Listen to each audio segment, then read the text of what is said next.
निखिल को देखकर वैशाली मुस्कुराते हुए और उसे छेड़ते हुए बोली, और भाई, पटा लिया मेरी फ्रेंड को?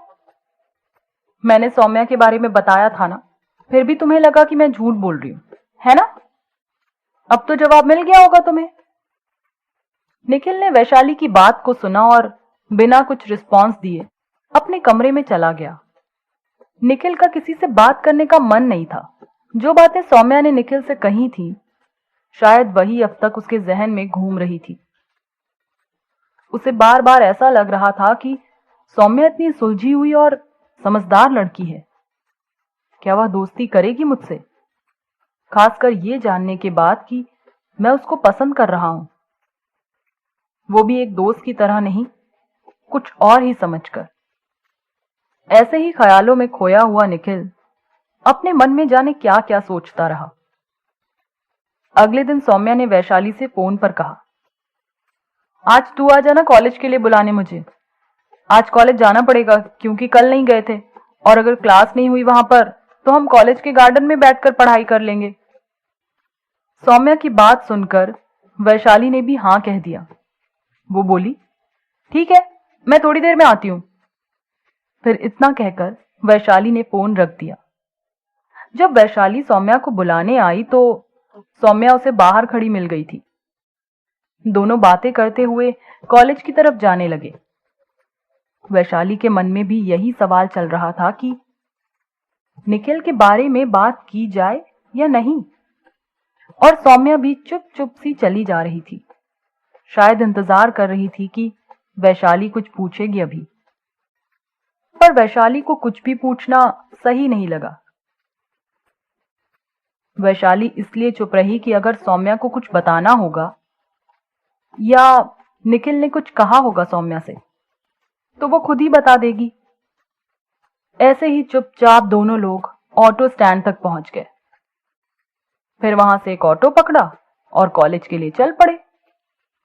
तभी पीछे से ऑटो को रोकने के लिए किसी के चिल्लाने की आवाज आई, रुक जा, ओ ऑटो!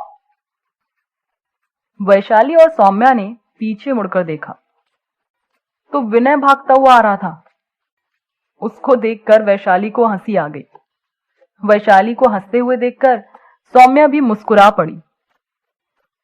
वैशाली और सौम्या ने ऑटो वाले से रोकने के लिए बोला।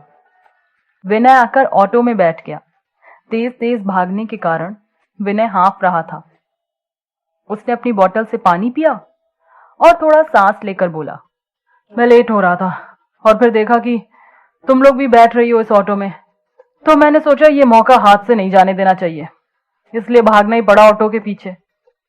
विनय की बात सुनकर वैशाली अपनी हंसी छुपाते हुए नजर घुमाकर ऑटो के बाहर देखने लगी। सौम्या ने विनय से पूछा, अब तुम्हारा दोस्त कैसा है? हॉस्पिटल से डिस्चार्ज हो गया वो या नहीं? विनय ने सौम्या की बात का जवाब देते हुए कहा, हाँ, वो उसी दिन हो गया था शाम को। अब वो सही है। उसके लेफ्ट नी में लिगामेंट इंजरी हुई थी। अभी थोड़ा मूव करने में प्रॉब्लम है, बाकी सब सही है। अच्छा, क्या नाम है तुम्हारे दोस्त का? सौम्या ने विनय से पूछा। राहुल। हम दोनों रूम पार्टनर हैं। अब उसके फैमिली मेंबर्स आ गए हैं उसकी केयर करने के लिए। घर ले जाने के लिए बोल रहे थे उसके घर वाले, पर उसने मना कर दिया। बोला घर पर बिल्कुल पढ़ाई नहीं हो पाएगी, यहां तो मैं हूं साथ में पढ़ने के लिए। विनय ने आगे बताया, तुम्हारी बाइक सही हो गई क्या? सौम्या ने आगे पूछा तो विनय हंसते हुए बोला, बाइक तो घर वाले उठाकर ले गए। बोले एग्जाम का टाइम है, हाथ पैर तुड़वाकर एग्जाम नहीं छुड़वाना, इसलिए अब ऑटो रिक्शा से ही जाया करो हर जगह। ज्यादा चोट आ गई होती तो ये साल तो बर्बाद ही होनी थी। फिर विनय वैशाली की तरफ देखकर तंज कसते हुए बोला, वैसे अच्छा भी हुआ, अब कम से कम किसी को छेड़ूंगा तो नहीं। और हाँ, किसी ने मुझे एक नाम दिया था, हवा हवाई, तो अब बस मैं और हवा हवाई भी नहीं बन सकता। मैं तो सादा जीवन जीने वाला सीधा सादा बंदा हूं। फिर वैशाली की तरफ देखकर वैशाली से पूछा, तो बताओ ना वैशाली, दोस्ती करोगी मुझसे? अब परेशान नहीं करूंगा तुम्हें। वैशाली मुस्कुरा रही थी और मुस्कुराहट के साथ उसके चेहरे पर हल्की लाली भी आ गई थी। फिर भी वह अपने दिल का हाल बताना नहीं चाहती थी और ना ही विनय को यह एहसास दिलाना चाहती थी कि विनय की बात से उसको कोई फर्क पड़ रहा है। वो अपने एटीट्यूड में ही बैठी रही।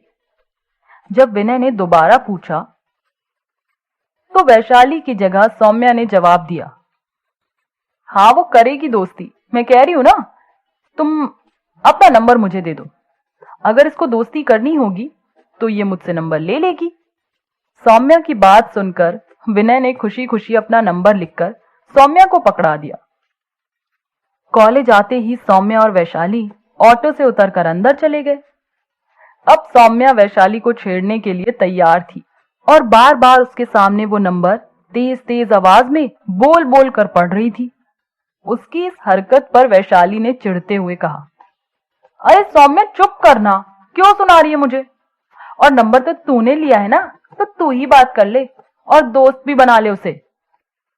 वैशाली को चिढ़ता हुआ देखकर सौम्या ने वो नंबर लिखा हुआ कागज वैशाली को थमाते हुए कहा, अच्छा ठीक है, नाराज मत हो, ये रख ले तू, और जब तुझे लगे तो बात कर लेना और ना लगे तो मत करना, तेरी मर्जी।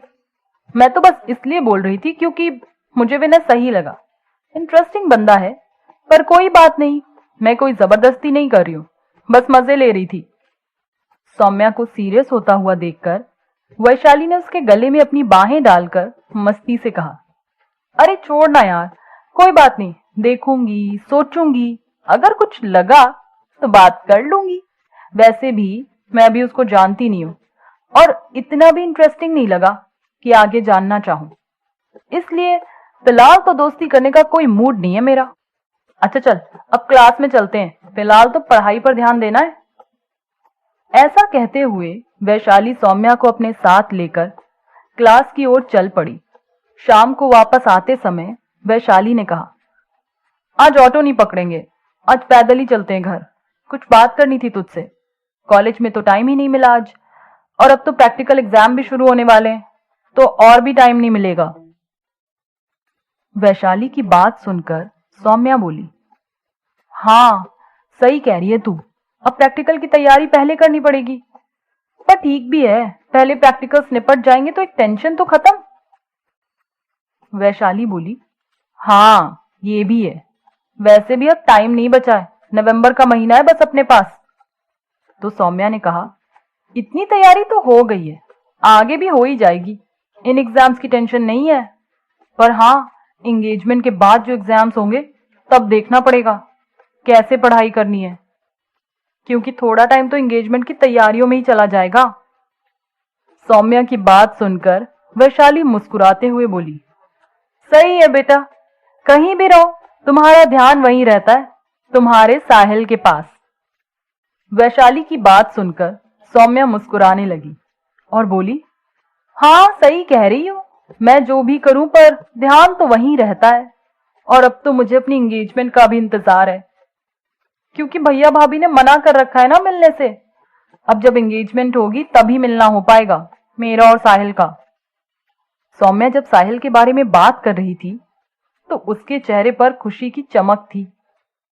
वैशाली ने जब उसे ऐसे देखा तो उसको अपने भाई निखिल की याद आ गई। फिर उसने थोड़ा झिझकते हुए सौम्या से पूछा, अच्छा सौम्या, एक बात पूछूं? वैशाली सौम्या से आखिर क्या जानना चाहती है और विनय के दिए उस फोन नंबर का क्या करेगी वैशाली, जानने के लिए